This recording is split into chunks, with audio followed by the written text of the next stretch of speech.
ውስጥ ባታሳየኝና ባልጀምር ኖሮ ይሄ ጆን ዳንኤል አሁን አይኖርም ነበር እያለ ያወራን ሲያመሰግንሽ ከቻልሽ አመስግኖሽ ያውቃል እንደዚህ ቢያገል? አዎ አመስጋኝ ነው። እኔ አሁን ብቻ ያመሰገነኝ ነው መሰለኝ። አይ አመሰግን። እሱን ታዲያ ታዋቂ ቲክቶከር አድርገሽ አንቺ ወደ ፊልሙ ሄድሽው ለምንድን ነው? በዚህኛው ደግሞ ያው ከልጅነት ጀምሮ ተዋናይ መሆን ነበር እንፈልገውና እሱን ምኞቴን ለማሳካት ነው ወደዛ ሄድኩት ነበር። አዎ ምክንያቱም ፊልሞችን ሳይ በጣም በርካታ ፊልሞች ላይ ሰርተሻል ከታዋቂ አርቲስቶች ጋር። በአቋራጭ እዚህ ላይ ያለሽ ሰርቶ ቀለበት ሳላይ ሳተፍ ለመስራት በቃ ተዘጋጅተዋል ሊባል ይችላል። አይ በጣም ደስ ይላል። ከልጅነታችሁ ጀምራችሁ አብራችሁ ስላደጋችሁ የአንድ አይነት አንዱን የማገዝ ነገር አለው ማለት ነው።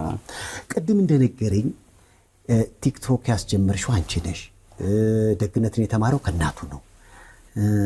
ለእናቱ ደግሞ ደግነትን ስላስተማሩና ስለሱ ብዙ ስለተሰቃዩ ዳይመንድ ሰጣቸው። ለዳናይት ምን ሰጣት? ዳጣና ወርቅ። አይ ስጦታ ነው። ሁሉም አየ በወርቅ በቻልከው ሁሉ ቤተሰብን ለማገዝ ትሞክራለህ።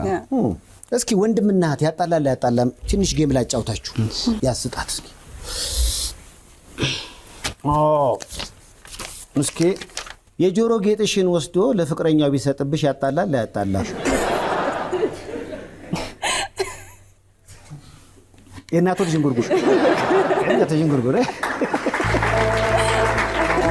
ለምን ማያጣላው? ያርግልኝ ምን ችግር ያለ? ያጣላል። አዎ እኔ ቀናለሁ። የኔ ነገር ያጣላል እያለች ነው። አያጣላም። ለምን ትደውልላታለህ እህቴን ለምን በፍቅር ፈለካት ብሎ ያፈቀረሽን ሰው ቢያንገላታው ጉዳይ ያጣላል አያጣላም?